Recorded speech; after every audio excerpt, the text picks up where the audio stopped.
Thank you for tuning in to Grieving Voices. Today, my guest is Dan Goldberg. He is a serial entrepreneur and host of the Bits of Gold podcast, where he explores thought-provoking topics, navigating tough circumstances, and ultimately how you can build a purpose-driven life no matter what. On Bits of Gold, Dan discusses waking up to who we truly are, finding our purpose, and the importance of building our dream life through unfiltered conversations, personal experience, and inspiring interviews. Thank you so much for being here, Dan. Thanks so much for having me. It's great to see you again. And I was a guest on Bits of Gold, and I just love that whole bio. I love how you describe the podcast. And I think the name is really clever too, because I think so often in our stories, there are bits of gold that we can't really see when we're in the thick of it, right? But we can eventually see once we're to the other side of it. And that's why you're on Grieving Voices, because somehow, some way, you have found the other side of what you've experienced.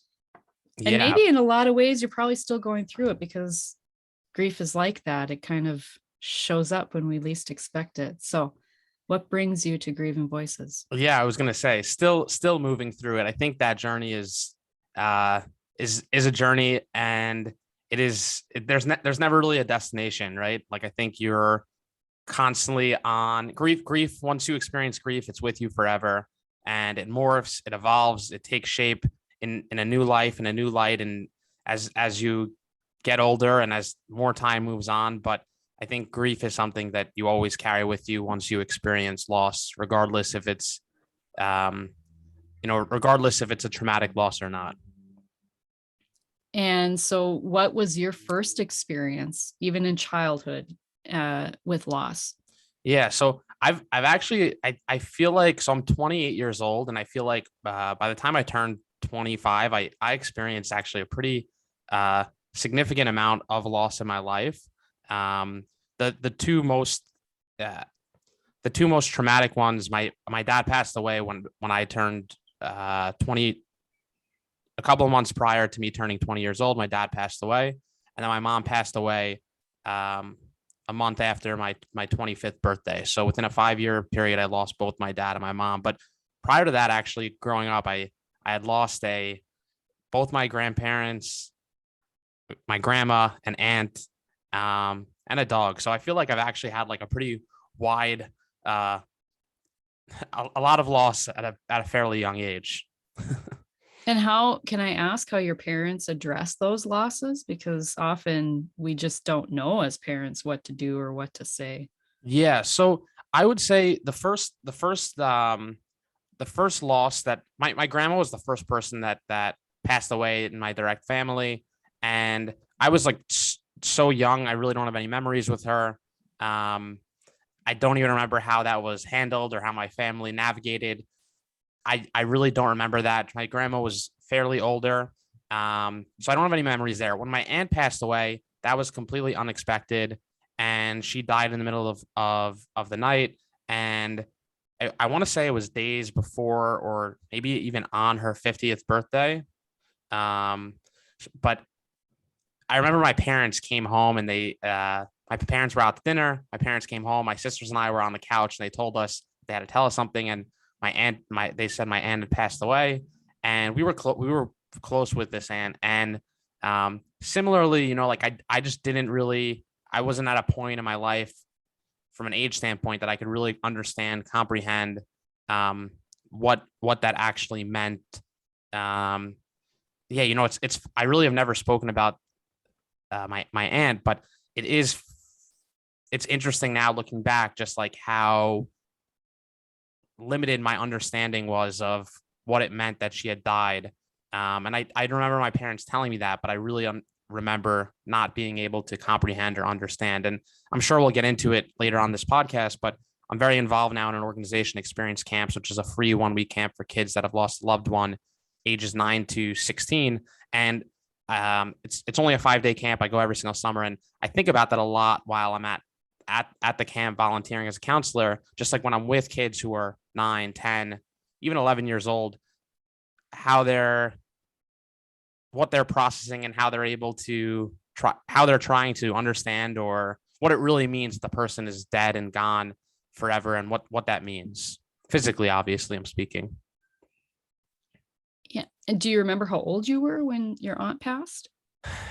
Um, let's see. I was definitely before maybe 10 or 11. So, um, but yeah, it's like it's even my memories with her are very blurry, but I just vividly remember really not understanding or comprehending death. And I could actually speak to that a little bit just to get off my aunt, specifically with my dad. So my dad died when I was 20. Leading up to his death, I had just transferred into a new college. My parents dropped me off. Parents dropped me off in August, and Parents Weekend was around Thanksgiving, so around November time. And my dad traveled a lot for work, and he had just gotten back from a trip overseas. And my dad was like, "I'm not feeling too well." He said, "I'm not sure if we're going to come up Parents Weekend or not, but I want to see you." So I said, "Do whatever you need to do. If you want to come up, come up. If you can't come up because you're not feeling great, whatever you want to do." He ended up saying, "You know what? I really want to see you." So he ended up coming up. And when he got there, he looked completely different. He was very like his skin color was very, very pale. He looked a lot skinnier than he was. Um, and he just didn't look well. And we went out for we I hung out with him and my mom during the day. We went out for dinner, and the next morning he woke up and he said, "I'm really not feeling well." So my parents decided to go home. They didn't stay the weekend. They only stayed that one night. They drove home, but instead of going home, they made a detour and stopped at the hospital. And originally they thought maybe he got something from traveling overseas. Maybe it was the flu, something like that. And they were running all these different tests. And about like a week and a half later, they called me and they said, "Dad has cancer." And it was even in that moment and at that point I was 20 years old. I really couldn't comprehend or understand that like death was even a part of the equation. When my parents told me my dad was sick, my dad called me and he said, "It's not. We have to tell you something. We have to talk to you. I have cancer. Um, I'm gonna see the best doctors in the world, and I'm gonna be okay." And I have actually a lot of my uncles and aunts are doctors or work in the hospital or health system. And my uncle called me after, and he sort of just reassured me, my dad's gonna get the best care, and he's gonna be okay, and we're gonna get through this. That was sort of like the messaging that my parents sort of told me from the get go, that my uncle sort of told me. And 7 short months later, he passed away. And as as through those 7 months, my dad was progressively getting worse. And I was away at school, but I'd come home for the holidays, and I'd make some trips to come home just to see him. And every time it was progressively worse and worse. So when I first saw him, he looked very skinny, pale. Next time I saw him, he was using a walker. Next time I saw him, he was using a wheelchair. Next time I saw him, we put this like the electric chair on the stairs so he could get up from the first floor to the second floor. And the next time I saw him, he couldn't really move from his bed to the bathroom without being completely out of breath. And then it was like he was just sort of stuck in this chair. And towards the end, he was really just like stuck in this chair. And we got like one of those reclining chairs for him. And he would just sort of stay there, drink a lot of liquids, and he was going to get chemo treatments. And even throughout that entire process, there was never truly a point in my mind where I said, my dad is going to die, or that was even sort of that was even a part of the possibility, in the realm of possibility. And actually, days leading up to his death, my dad ended up not being able to really walk. And oh, you can still hear me, right? Okay, so my dad ended up not being able to walk towards the end, and he had a lot of hip pain, and he ended up going to the hospital to get some radiation to his hip. And I was supposed to be traveling for like the weekend to go to Boston for work, and this was Friday. And I went to the hospital to see him, and I said, "Dad, should I cancel my trip? I'm just going to Boston for the weekend, but I don't mind. I could stay here."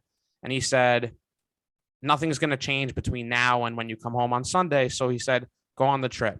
And it was at this point that my dad sort of, in that same that same day, earlier in the day, my dad had told me, there's nothing more that doctors can do from a chemo standpoint, but they're going to radiate my hip, and I'm going to be able to have a lot more movement after. And we're going to do like one more big family trip, and I'm going to be okay.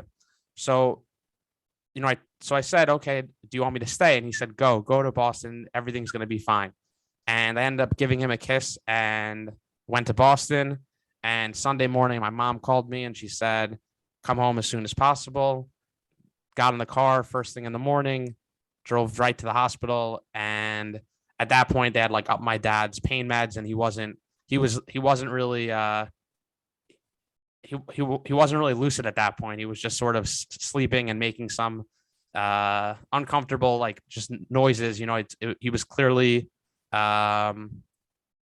he was clearly going to die. And the doctor had come in and just said, this could go on for a couple days, several hours. They didn't really know, but that he was going to die. And it was really in that moment that I collapsed, and I ended up leaving the room, going to the waiting room. And I just remember like putting my head in my hands and trying to understand or comprehend that my dad's going to die. And it really wasn't up until that point where I really had it wasn't even a thought or imagination or a possibility in my mind. And part of it was definitely that my parents tried to shelter me or protect me from, it's funny, like protect me from, the painful truth and the painful destination that we ultimately ended up at.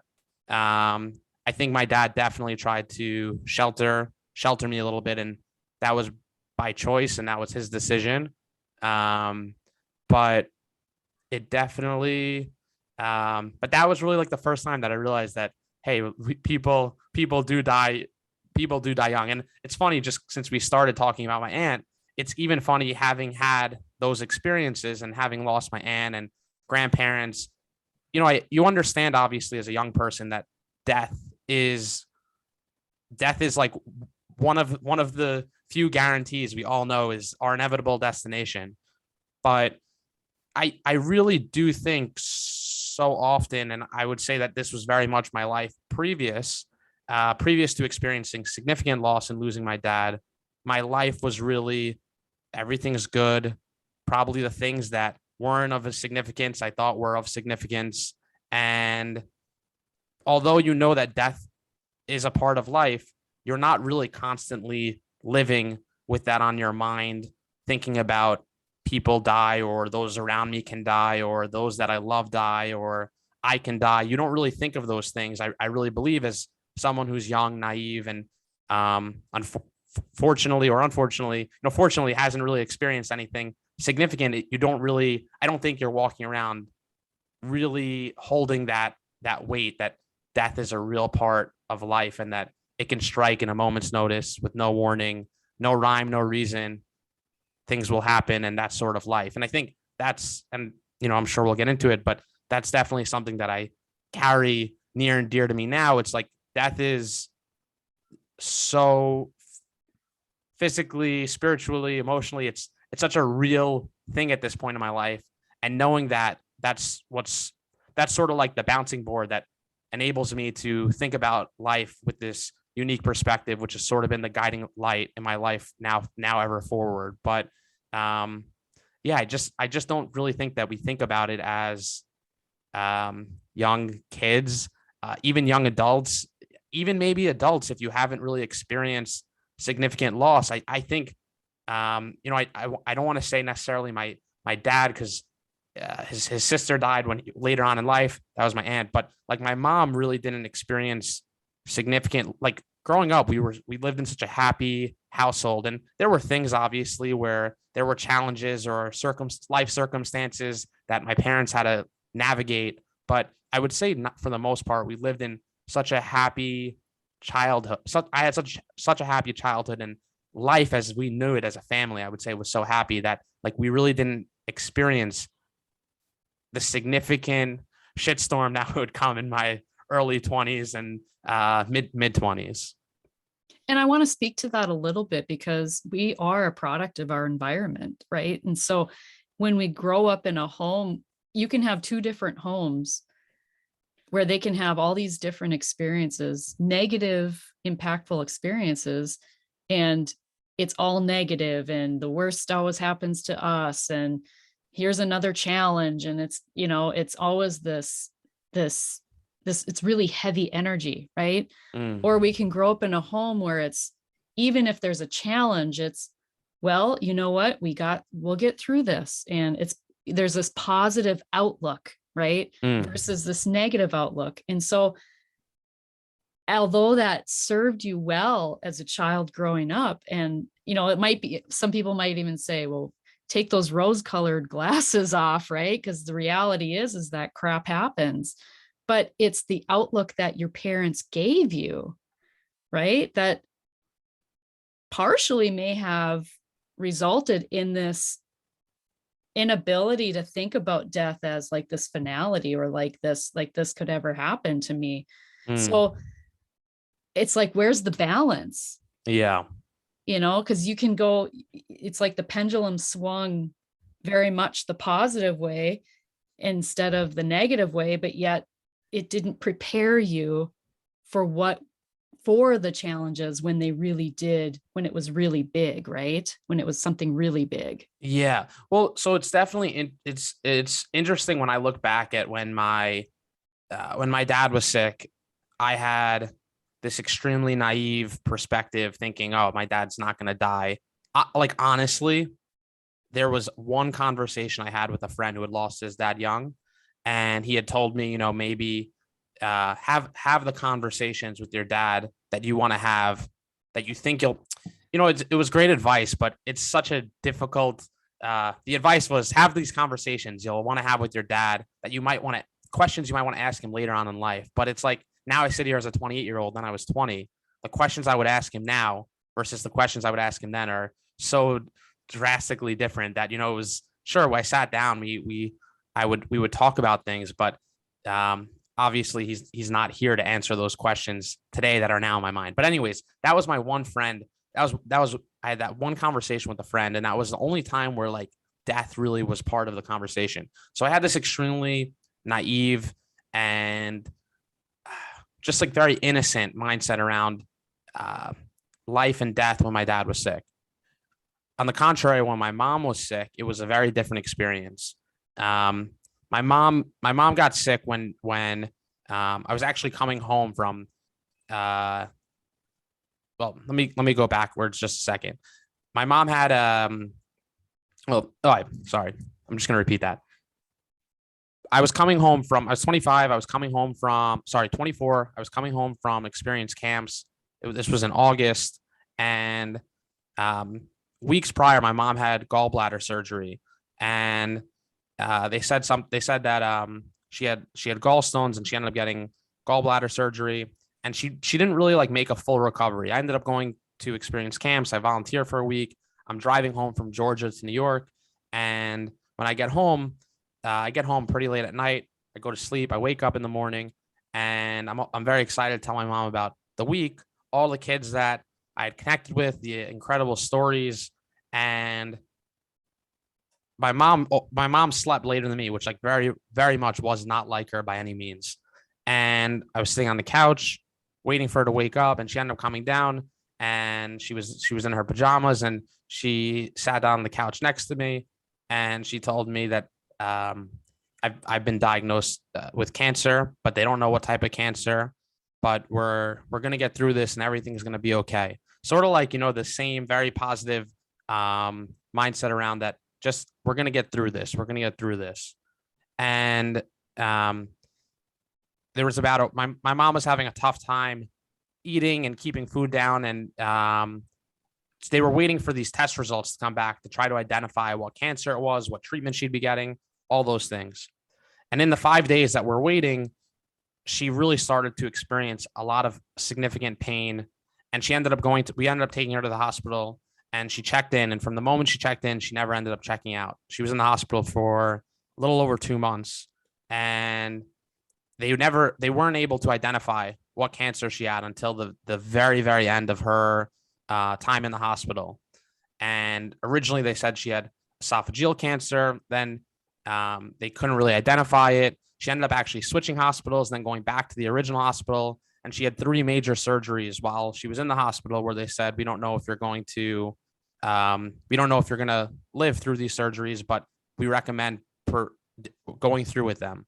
So with my mom's experience, it was really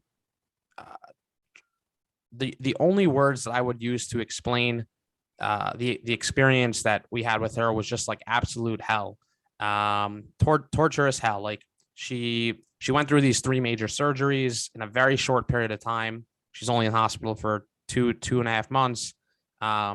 She had like a tube in her nose that was how she was getting nutrients. She made it to 1 chemo treatment, and again, they didn't really have a sense of what cancer they were trying to treat. And like I was sitting in the room with her, and at the end, she ended up being in excruciating pain, yelling in so much pain. And you want to do something to help the person, but there's nothing you can do. So I'm sitting in the room, and they come in, they're trying to give her some medication to try to ease the pain, and it was just really hell. And the she ended up being diagnosed with a cancer called undifferentiated pleomorphic sarcoma. And the sort of inside joke with my mom was, my mom said, if you end up always, like for a long time, said, if you end up getting cancer, you want something that typically the cancers that you hear of are the ones you want to, if you're going to get a cancer, you want that cancer because they know a lot about it. There's a lot of money. There's a lot of research towards it. And there's more treatment to help those cancers, to help people who have those cancers. So that was sort of like the inside running joke with my mom. And my mom ended up being diagnosed with undifferentiated pleomorphic sarcoma. And my mom made some joke when they finally said that, sort of towards the tail end, just like, of course, this is the one I got. But so she was in the hospital for these 2.5 months, diagnosed with this cancer. And really after that first chemo treatment, very quickly after, they said there's nothing more that we can do. And she ended up staying in the hospital, but moving into hospice care. And it was at that point that, we knew she was days, weeks, months before she would die, but it turned out to be about 10 days or so. But it was in that moment, it was in that journey with my mom where I had a completely different mentality and perspective around cancer and loss and death and all that. I would say that with my mom, I was hopeful, but I was very realistic that this story didn't have a happy ending. And my one of my uncles, again, I have a few uncles that are doctors. I spoke to one of my uncles that's a doctor, and he said, with cancer, it's like his advice was, don't start Googling, don't start researching, because cancer is a 1 or a 0. You're either going to live or you're not. There's not like, oh, I could be in the 76% that will survive. So he said, there's no point to Google, to start spending your time Googling and trying to figure things out. Your mom's either going to be okay or she's not. But with this specific cancer, I knew that from the beginning that death was a real part of the equation, and that in the best case scenario, my mom was going to live for another couple of years. And I accepted that from the very beginning, that life as I knew it has changed once again. And my mom, sure, she might live longer, but she's going to die in the near future. And I accepted that really from the very beginning. And, some people, I remember having a conversation with my uncle, and this isn't to get into religion or spirituality, but my other uncle just kept saying, we have to be hopeful. We need to pray. We need to be hopeful. We need to be hopeful. And, I told him, if that's what's working for him, I support it, but I'm going to be supportive, but also realistic that there's nothing that any of us can do to change the outcome, the circumstance, and we need to accept that. And I definitely, like, I gave him an example, sort of like if you're on a plane that's going to crash, you can pray, you can be hopeful, but the plane's still ultimately going to crash, and you're going to die if you're on that plane, right? Most likely. So, I sort of just gave him this example, and I said, this is my mom's on the plane that's going to crash. There's no positive, there's no happy ending to this story. We need to sort of accept the reality and be supportive, and that's it. And that's sort of where my mentality went to in that moment. And that's sort of how I navigated those 2 months. Now, I was also, you know, I went to an extremely dark place where it was very hard to feel happy, and my life just revolved around waking up, going to the hospital, sitting in the hospital, going to sleep, going home, going to sleep, doing it again for 2.5 months, and watching my mom progressively get worse. But again, my personal experience and my personal ability to just be realistic about the situation and the cards that we were dealt was very pinpoint, I'd say. Well, and just to your point of what your uncle had said to you, he's saying this to someone who had already lost a parent to cancer. Like, where was the hope? You know what I mean? Like, so Yeah. it's like, do you realize who you're saying that to? It's not just like this is your first rodeo, Yeah, absolutely. you had already been through that. So did you feel almost kind of jaded or like, and I think the spirituality or the, not even religion, but just like the relationship to God, or that relationship that either you have it or you don't. And personally, when my dad died when I was 8, that went away. Like, I didn't have that sense of spirituality or anything. Like, I was angry with God. And so did you find yourself feeling that way, especially after your dad had passed, where you had this hope and you had this naive approach in a way?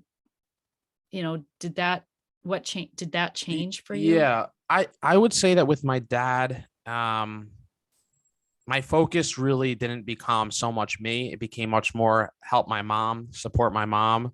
And I sort of just followed, almost like followed my mom's footsteps. I would say my mom turned a little bit more in the spiritual direction. I was just like there to be with my mom, but not necessarily turning into um, God or religion or things of that nature. With my mom, when she died, um,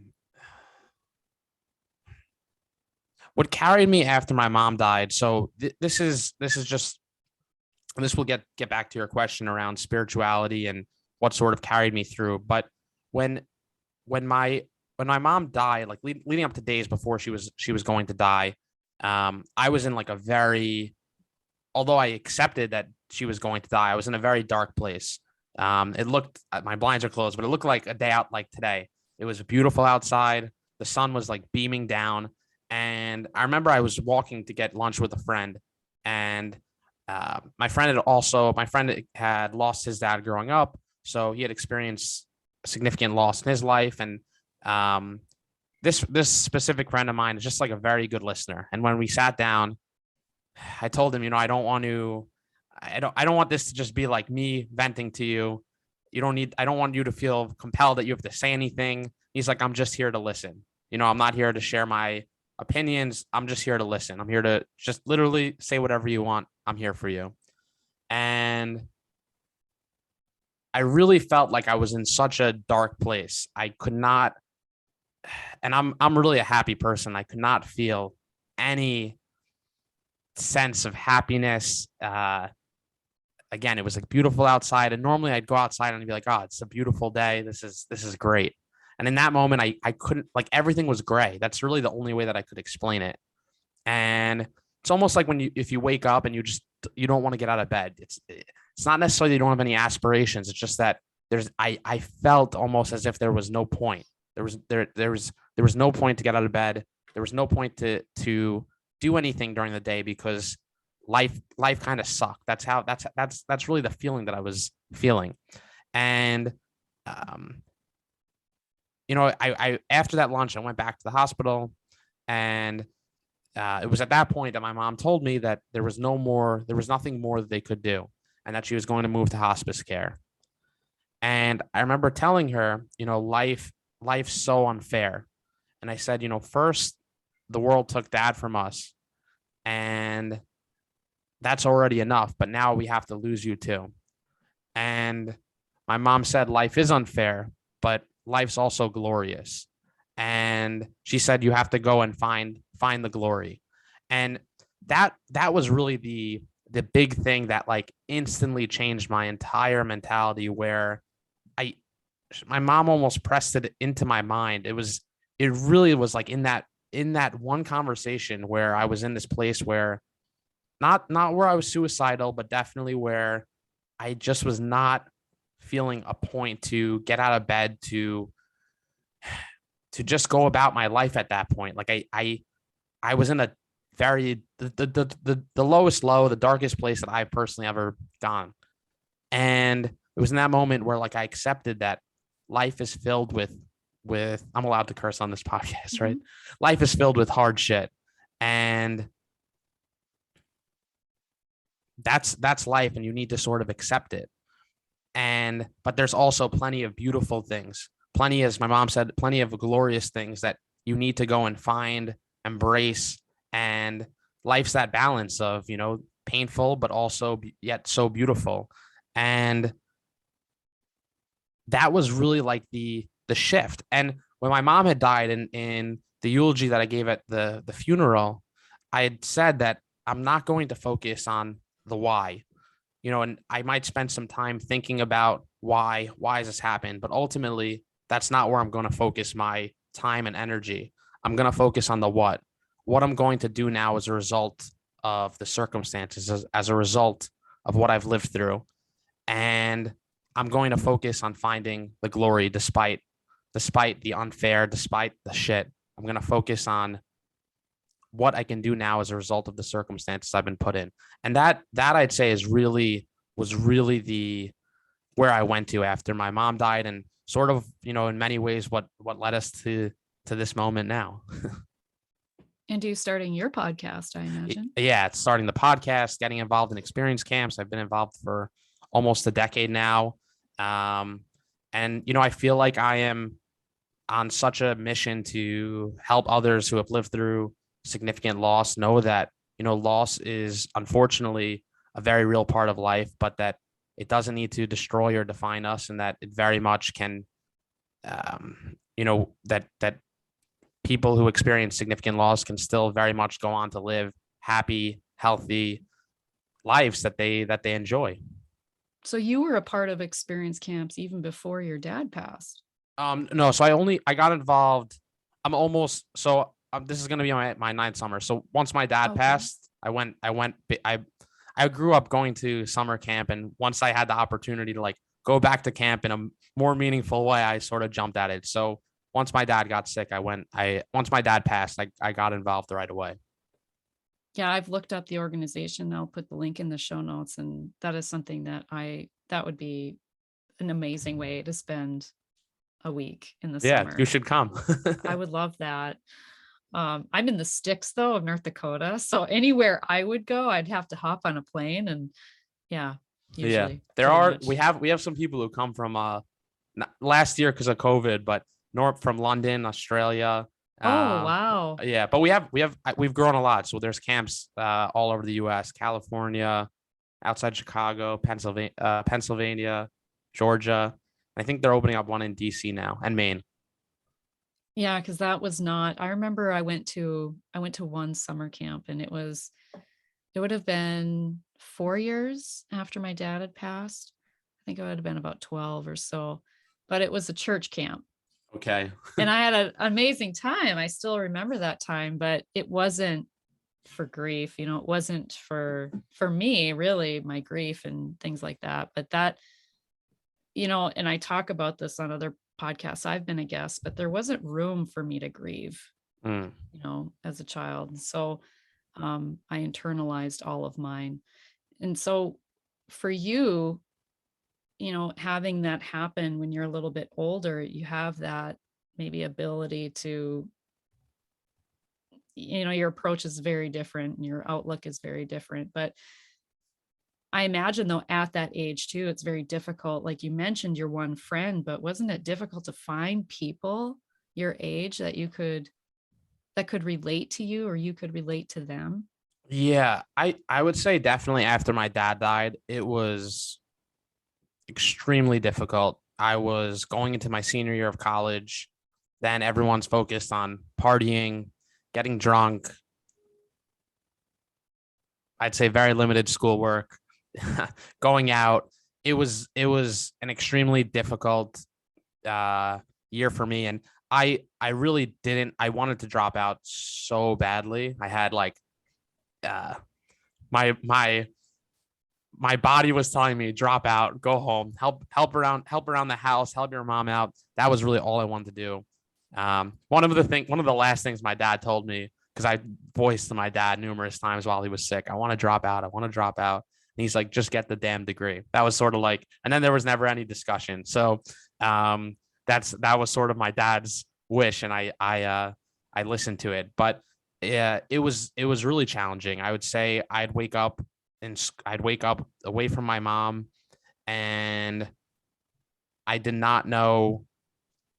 Really didn't understand like why I was even at school. I wanted to go home and help my mom, and that's when my dad died, and I know I already mentioned it, but so much of my personal focus and life became around how can I help my mom. I really was not thinking so much about like what does Danny need, what do I need to heal to move forward to keep going in my life. It became how can I um, sort of not necessarily replace my dad, but help as if my dad were still alive.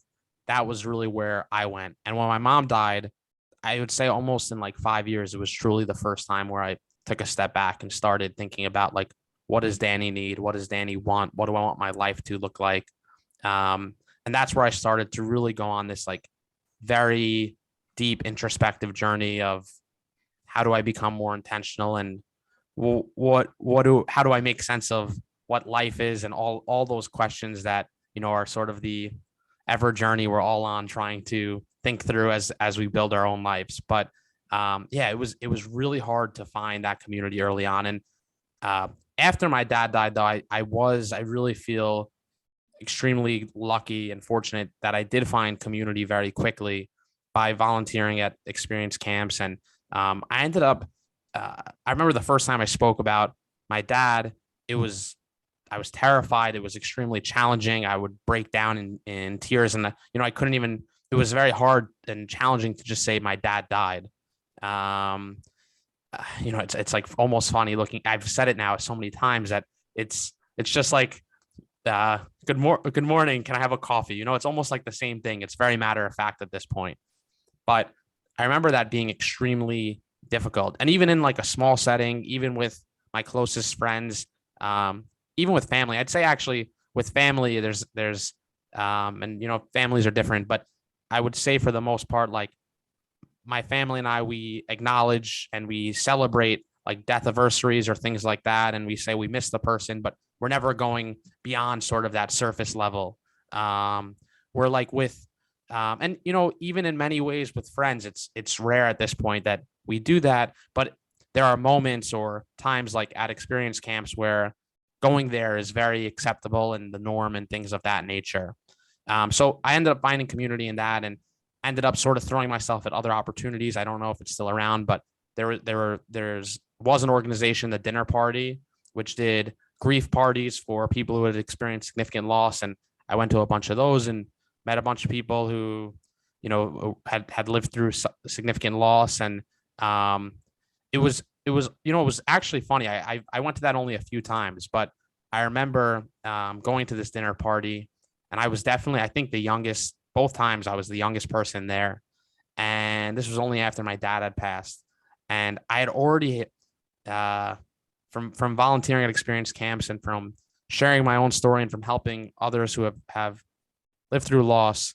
At this dinner party, I must have been maybe 22 years old, 23 years old, and everyone else maybe was like late 20s, early 30s, and a lot of people there was the first time sharing their story. And that's the point, is everyone brings something to the dinner party, and you sit down and you talk about your people or the person that has died, and you sort of build community through this network.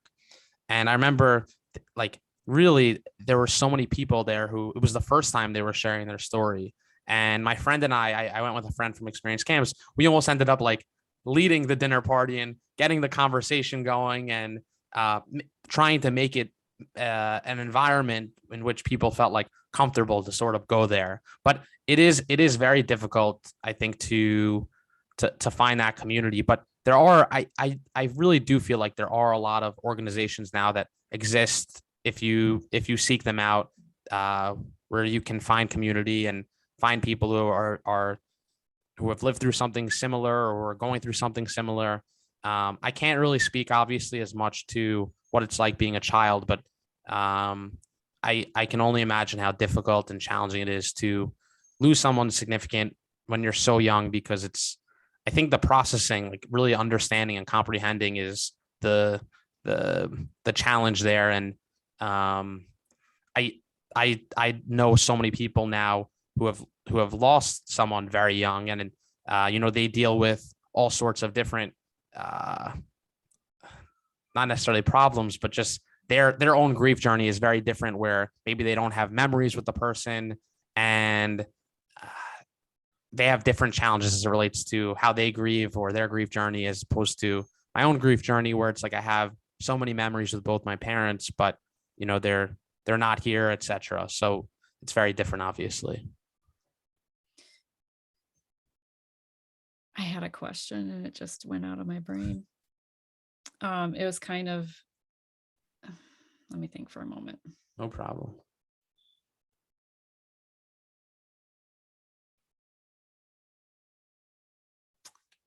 It was about like, oh, okay.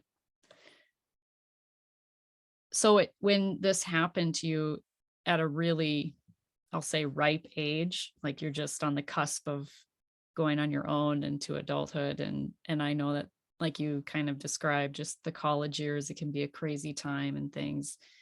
Did you find yourself going down this slippery slope? Were you using alcohol? Were you using other things to soothe you during those years? Yeah, I wouldn't say that. I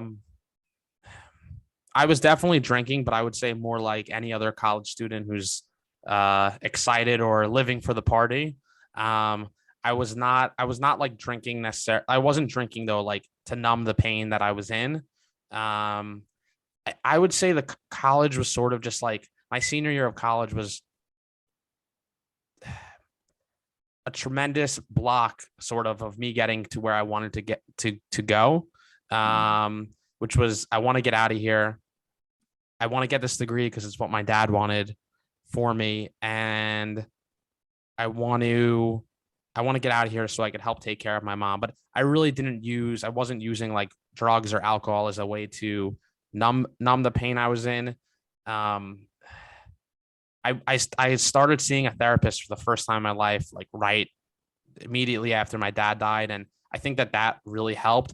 I did I think grief manifests itself in different ways, and I think physical is one of the many ways that we experience grief. And early on, like when I was 20, when right after my dad died, I couldn't, again, like I really had to. And I just spent, I know we're talking now for like 45 minutes about grief. And I feel now I'm at a point where I really can um, discuss in depth my emotions, how I feel, what I felt. But right after my dad died, I definitely couldn't, I couldn't, I still was having a difficult time comprehending. I remember the night he died, going in the car with my mom, my uncle, and we're driving home. And even then, my it's there's sort of this.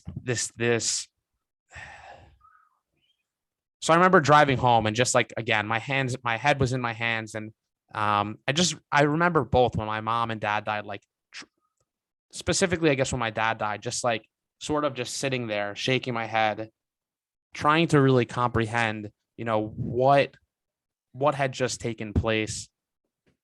So my dad, like thinking, so my dad's gone now forever. Um, how, why? It's so unfair. I'm so angry, but I couldn't even like, I couldn't really put like, for example, I'm so angry. I couldn't put the emotion onto the feeling. And for me, when my dad died, the grief really manifested in physical ways. So like my dad had all this hip pain, and then I was like, I think I have all this hip pain too, and would find myself really in more of like a panic state. And I remember having a lot of panic attacks and being absolutely terrified that I was also going to die. And all of that was because I really had an inability to feel like I had, and it wasn't like I was numb to the loss. It was that I didn't know how to physically, emotionally express what I was feeling. And I would say really that's what for me going to therapy like right away helped with. And I think in many ways, like finding community, going to therapy, which I'm still doing now, like that's enabled me to be able to openly share and discuss and actually feel these feelings where in the past, especially at 20, where I really couldn't, I really had such an inability. And it's almost funny looking back now because who I was eight years ago is so tremendously different from who I am now. But um, it's definitely funny. I think as a whole, like society is definitely getting better with discussing grief and having it be a part of a normal part of a conversation. It's not so taboo anymore. But thanks to shows like yours and the work that a lot of people are doing in this space. But I definitely think it's still a very uncomfortable one where people don't know what to say. People don't know how to support the people that are going through it. And I think even for I do think like when you're so young, it's very difficult for even you yourself to like self advocate for yourself and to understand. And that was really where I struggled after my dad died. And especially being in that college environment, like I wasn't sitting down with a friend over lunch discussing that my dad just died and I just need someone to listen, or I want to just share some things that I'm feeling, like I wasn't at a point where I could do those things. Because you probably didn't feel safe to. Yeah, I'd say that. And I really think I had like a And you didn't have the language. yeah, and it's that's it. You don't have the language and you it's I think it's just very difficult when you're young to like put I think also and I don't know if it's necessarily a gender thing, but I think also it is challenging for like um to put the emotion to the feeling, right? Like I actually do feel angry right now, or I actually do feel sad right now. And yeah, And it's not bad. It's yeah, just, and you can feel joy and you can feel anger yeah, sometimes absolutely. within the same minute, right? Yeah. So I'm curious too, were you an only child? No, I have two older sisters as well. Okay. And so, I mean, have you been through the years, like with the loss of the parents, has that in, I mean, I don't know if you're okay sharing, but has that brought you closer together? Yeah, so my family is like we're very close. My sisters live um like only like 40 blocks away from me in Manhattan. So we grew up, and like I said, like when we grew up, my family knew no we didn't know like sadness really as a family. Like we only knew happiness. And I feel so fortunate, grateful, lucky, like blessed that was how we grew up, and that was all we knew. Like how freaking lucky were we? And I would say we really even became closer after uh, my dad had passed, and just like wanting to be there for one another. And I know that we're very lucky to that is sort of where we all went to. And after my mom passed, we that stayed the course. And um I think we all want to be there for and in each other's lives. And obviously we can't fill the void and not having our parents be here, but at least be there as much as possible. And I really I feel so this definitely isn't something that I've openly voiced before, but I actually really feel so grateful for like extended family, my cousins, my aunts and uncles. I think about that a lot. After my mom had died, after my dad had died, my mom's still there. So she's sort of like the glue that kept everyone together. And after my mom died, my family, like my aunts, my uncles, my cousins, have stepped up big in every which way, um, in every which way imaginable. Like my uncles that live across the world will fly in. One of my uncles is coming here in a couple of weeks, and to see us, to be there for us, to be there with us. Both my sisters recently had their first baby. One sister had identical twins, so she had babies. But Aw.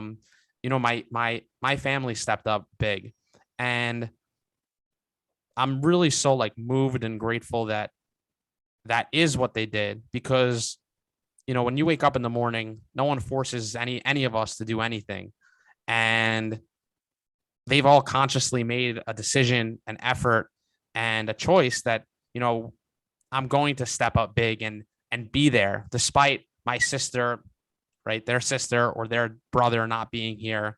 And I recognize that I'm like so freaking lucky that that is the situation, and that is how things are in our life. And um yeah, it's like, honestly, I sometimes have to like pinch myself, because I'm like, wow, I'm lucky. I'm lucky in this situation, because I do know that after you live through significant loss, um, families, it's very easy for families to be torn apart from lack of communication, from high emotions, from for all different reasons. And I think that um, I don't think that in just in any family, that the uncle or the aunt steps up big and is like, I'm gonna be there when you have your first kid, or I'm gonna be there when you go through that milestone in your life. And I really feel like uh yeah, just I know how lucky I am to have that. Yes, you are. Yeah. That wasn't my experience. So yeah, it is, it makes a huge impact. And so thank you for bringing that up, because anyone listening to this, if they've lost a sibling who has children, to keep that in mind, the impact that they still can have in that person's life, the child's life, their niece or nephew's life. Yeah, I'm getting chills here thinking about it. But I think also I think about it. Sometimes it's definitely been like a thought that's popped into my mind, where now with my sisters, with if that they have kids, it's like, if God forbid something happened to them and they passed, I see that you can now step up big, and I see the impact that it can have. And I think about it as it relates to other people, right? It hasn't really been my personal situation, but I've definitely had my own challenges or friction points within my own family, with navigating things with my sisters and things like that. And that will have to be for another podcast, because it's difficult when you have no parent to be in the Mhm. situation and to help resolve things and say, hey, this is a dumb argument. Let's move forward. Let's move beyond this. Hug it out. Your siblings, you love each other. Let's move forward. So there's absolutely challenges where because we don't have any parent that's alive to be the parent, right? There's no one to say, let's just move forward from here. So I do think that communication after you live through someone significant loss is so important. And also that these because I know that they happen, that these the arguments that you could have with a sibling, a parent, after you live through something, after you live through significant loss. It's just like, that's life, and those things will happen. It's inevitable.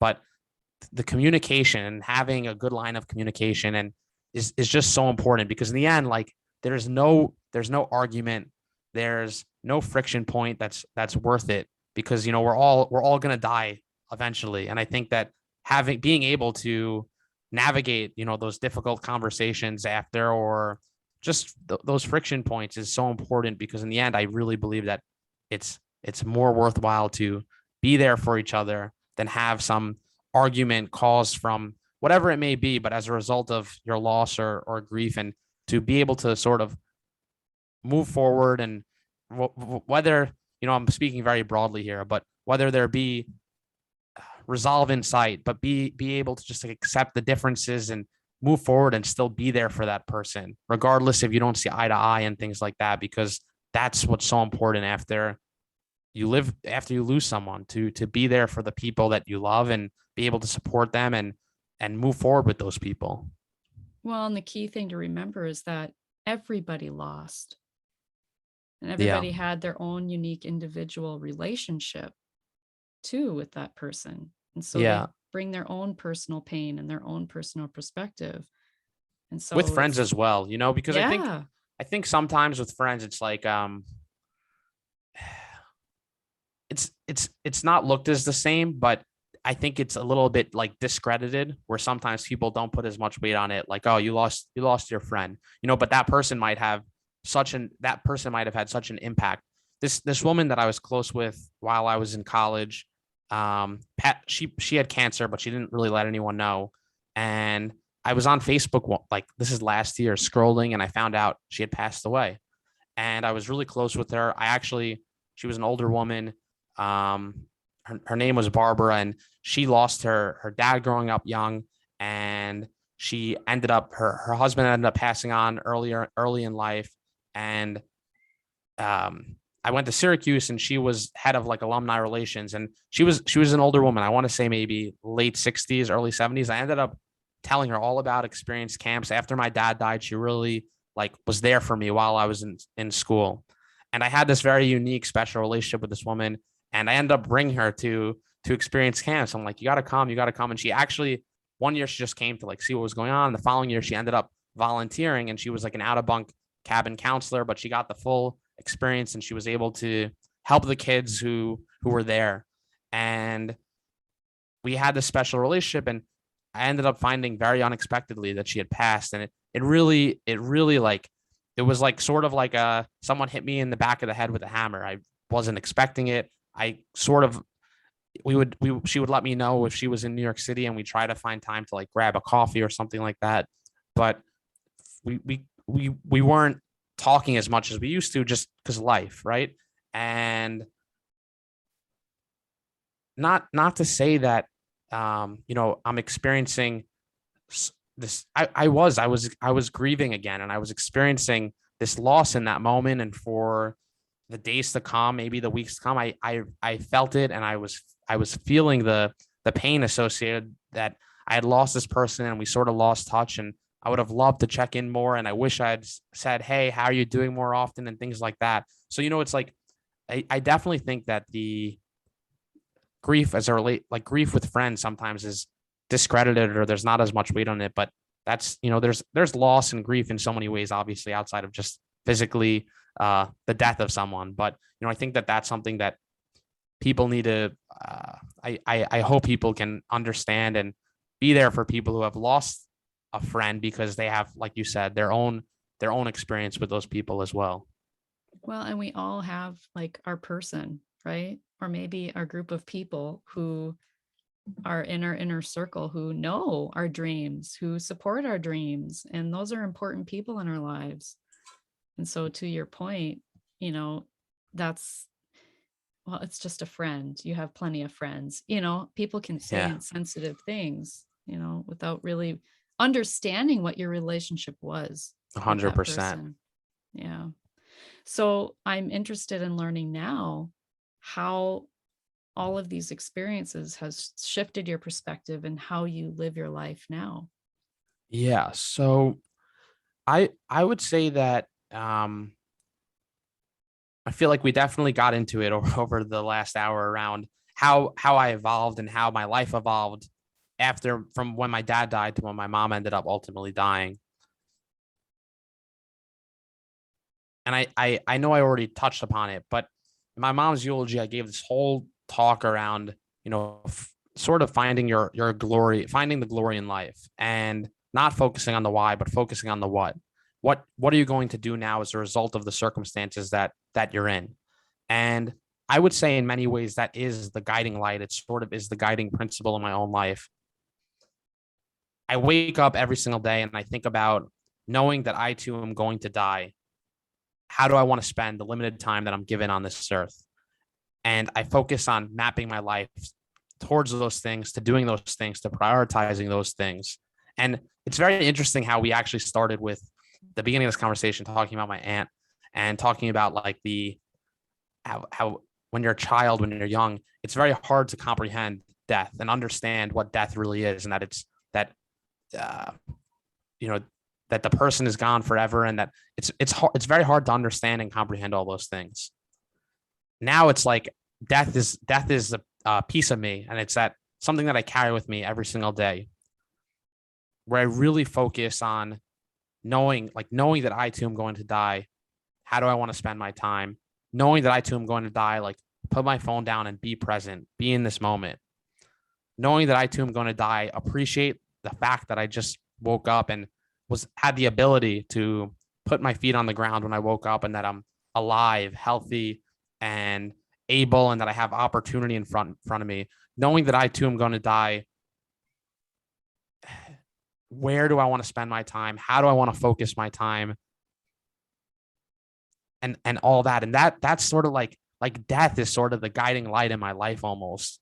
Knowing that death, and it's not in a panicky way. It's not in an impatient way. It's just that knowing that, like, in a very real, authentic way, that death is a part of life. It's sort of it is the thing that makes me question, like, is the day I'm about to live the day I actually want to live? And if not, I'm going to make the changes. But if it is, then great. And that's sort of how I now map my life and the things I want to do and the impact I want to have and where I want to spend my time professionally, personally, how I want to impact the world. It's all comes through the lens of just knowing that death is a very real part of life. So what do you look forward to? Everything. Everything. I mean, I think that it's like I'm just gonna let that siren pass, but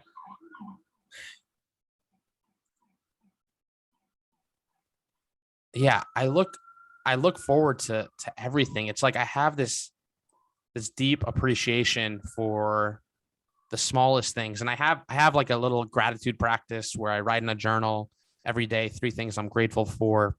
But I would say even like the first thing I write every single day is health. It's just like a given. But I really do, like, when I wake up in the morning and I'm able to turn over and put my feet on the floor, I'm already like I've won today, because I know that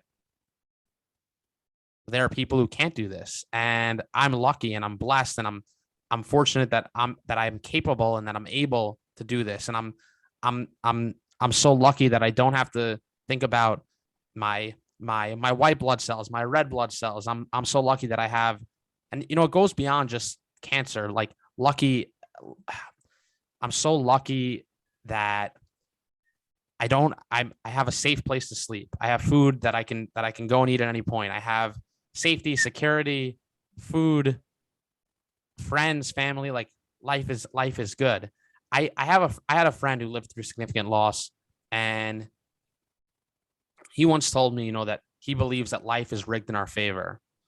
And it's because of things just like the fact that we're able to have this podcast right now, that we're both over Zoom, we're not physically together, where we're doing this from different parts of the country, and we're able to sit here, and we both lived through significant loss, and we both have lived through our own tragedies, and but yet we're still here having this like beautiful conversation around the worst moments in our life and how they shaped our life and how they've shaped our perspective. And it's because of moments like that you know we are in many ways lucky. Most, besides the human race, I don't think any other animals capable of sitting here and actually understanding and comprehending and having this conversation, this dialogue around the worst moments in our life and how they've shaped our perspective. And that in and of itself is like a beautiful thing. And I think that since he's told me that, it is something that I really do embrace and believe, that life, despite what I've lived through, the fact that I'm still here right now, in this moment is like enough. And it's moments like these where I realize that life truly is rigged in my favor, and that there is so much to be grateful for, and that there is so much to live for. And as my mom put it, there's plenty of glory. And it doesn't mean, that I'm walking around sitting here like all sunshine and butterflies and life's perfect. Woo. It's, there's plenty of hardship, and there will be more hardship. I remember turning to my mom when we you know, when she moved to hospice care, telling her, like, life is, uh, at least now this was the lowest low. I'll never hit a lower low again. And she told me, don't be so naive. There will be worse things in her life that can and will happen. And, I think that true. And it's funny too, now looking back, even just from saying that, how different that is from when my dad first tried to shelter me from the painful realities of life. But, it's like there's so much truth to that. Just because you've lived through one loss, just because you've had heartbreak, and, whatever your loss is, whether it be a job, a relationship, there will be worse things in your life that will ultimately come. And that's a part of living. But there is plenty of, there's so many beautiful things and so much to wake up and live for. And I think that death has given me this perspective that there will always be bad. It's inevitable, but there's equally so much good and so much great to live for. And that's sort of, I guess, where that is where I sit, I guess, now, looking back on what I've lived through and how I live my life today. That can be a really depressing thought, when you think, because people, I just want to elaborate on this, because when people have experienced something that they think is the worst, right? The worst has already happened, and can get really wrapped up in that emotion of that, thinking the worst has already happened, and they can get very depressed and down and things like that. But to have the awareness and the cognitive understanding that, well, gee, there really could be other worse things that can happen to me. It's like, well, what's the point of living, right? But the importance of that, and I think the distinction of your story is that it's who you surround yourself with. And that is why it's so important to find community, that you don't grieve alone, so that when those future things happen and occur, you have a foundation of support. And you sought out therapy, which is amazing for a 20-something to choose that for himself, and a young male, right? So it's the action that you've taken and the love that you've allowed yourself to receive that will help you face those future challenges. Yeah, I really, I said it before with like my extended family, but certainly without a doubt, the community that I've found and surrounded myself with I wouldn't be where I am today without those people and without that community. I definitely would say, though, I could see how it could be depressing, but it is very, and it's not to say that there's like a right way or a wrong way. I think with grief, loss, can't any of this stuff, it's like, it's messy. Yeah, it's very messy. And I think that there's no right or wrong way. If when someone you love is diagnosed with cancer, if you want to turn to God and religion, great. Like, you need to find what will give you the support that you need to sort of support those people and move forward. And there's, like I said, there's no right or wrong way, but I do think that there is. Yeah, I just think, like, I rather live grounded in reality, knowing that life is messy, right? There's no guarantee that tomorrow will come for any of us. And I think that, and I know we didn't really touch upon it on this episode, but like, I think the intentional with your life is so important. And I think that that's one of like the greatest gifts that grief has shown me or given me. I think, again, like, it's not like I'm over here thinking life sunshine and butterflies and everything's amazing, but I'm also not down here where it's like, this sucks and there's no purpose. And it's that I'm very intentional with how and where I choose to spend my time now, as a result, knowing that, tomorrow's not guaranteed. I think about it with like even my dog or my wife. It's like put the phone down and go out on a date and just be with one another, because we have this moment here right now, and we should embrace this moment, because it is just the reality that we don't know that there's no guarantee that that moment will be available again next week or tomorrow. And that's why it's very frustrating when you see people who are so focused on, maybe stuck in their phone, just texting away, and they're not physically wherever they are, whether it be a wedding or a hike or with friends, or if you're getting like focused on little things in life that don't really have that don't have like significant impact in your life, and you're so focused on the stupid thing. It's like, we don't know that tomorrow is a guarantee. So just be physically be here right now, and embrace this moment. And going back to it, just be intentional. That's like the one thing that I try to encourage, and anyone and everyone, if you're in wherever you are in your life. I really don't believe that like age has an impact with intentionality. I think if you're in your early 20s, try to develop a way to become intentional with how and where you want to spend your time. If you're in your early 50s, like, and you've been living your life a certain way for the last 50 years, if you want to make changes because you now recognize something, be the intentionality, I think, is so important in our own lives. And I think that's like that is one of the biggest things that grief has shown me. I love that. There's a quote I actually just came across it yesterday, and I wrote it down. It says, "If it's out of your hands, it deserves freedom from your mind too." I like that. Ivan Nuru said that. And that's just like, that's with worry. That's with, anything that's out of our hands, right? Like, what will happen tomorrow is out of our hands. It's what's going to happen is going to happen. But what we have control over is the actions we take, right? Yeah. The intention we bring to each day. Intention has come up a lot for me lately. Yeah, I like just intention. The word. Yeah. Intention. I'm curious if you see this, or from like, I think a lot of people, especially, I think both young and old, I don't think it really skews one way or another. I think young people aren't intentional. I think prior to my dad dying, I certainly wasn't. Like, the most important thing in my life prior to my dad dying was going to that college party, getting drunk, and having a good time. I had zero intention in my life. After my dad died, it sort of opened things up for me. And when my mom died, it was like I became Mr. Intention. That was really like my focus. But I think if you're young and you start to focus on like, how do I want to spend my time on this earth, it can sort of push you in a direction. Because I think when you're young, you're told typically like, you should do this, or you have a teacher, a professor, a friend, a family friend, a parent tell you, I did this, so you should do that. So there's not really this intentionality when you're young, because you're just sort of following what you're told.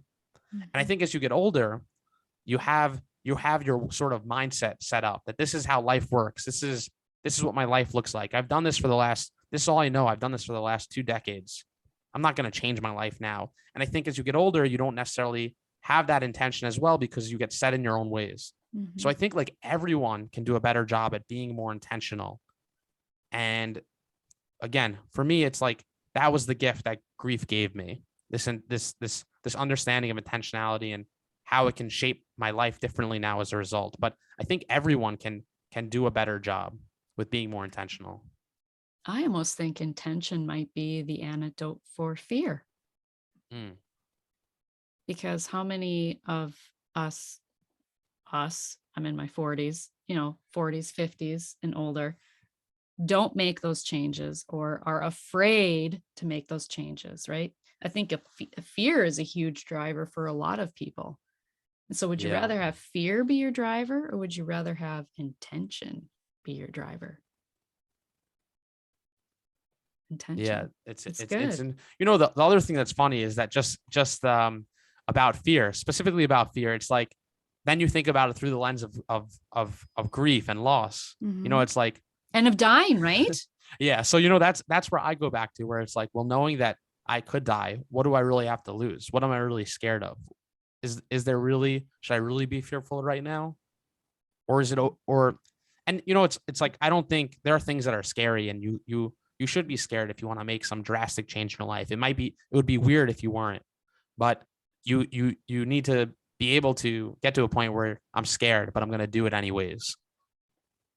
So I think that's, it's like, those are the things, those are the light, But I think, that grief sort of gives you. and if you change your intention to getting out of your comfort zone, I need to stretch myself. I need to expand. Like, this is going to stretch me. This is going to grow me. This is going to elevate me in some way, right? We don't grow and if we stay in our comfort No, zones. And 100%. I think that's what grief really does, is it blows us up. It just blows up our world and our life. And it's just a matter of gathering up the pieces and putting it back together, but with intention of what we want that to look like going forward. 100% agreed. Yeah. Is there anything else you'd like to share? No, I think I really enjoyed this conversation, and I think we covered a lot over the last hour plus. And yeah, any other questions you have for me? Oh, I just, where can people find you if they'd like to connect with you and listen to your podcast? Yeah, I am on Instagram at Dan Lev Goldberg, DANLEV Goldberg, GOLDBERG. And you can connect with me at bitsofgold.co. And I'll put the links I'm to on those. I'm on awesome, and I'm on LinkedIn as well. I think it's just um I think I'm just Daniel Goldberg on LinkedIn. I'll put the link in the show notes Okay, for cool. all that you mentioned. And I thank you so much for being here and for living with intention and bringing that intention to the work that you're doing at the camps, to wherever life takes you moving forward. So thank Appreciate you. that. Yeah. And remember, when you unleash your heart, you unleash your life. Much love.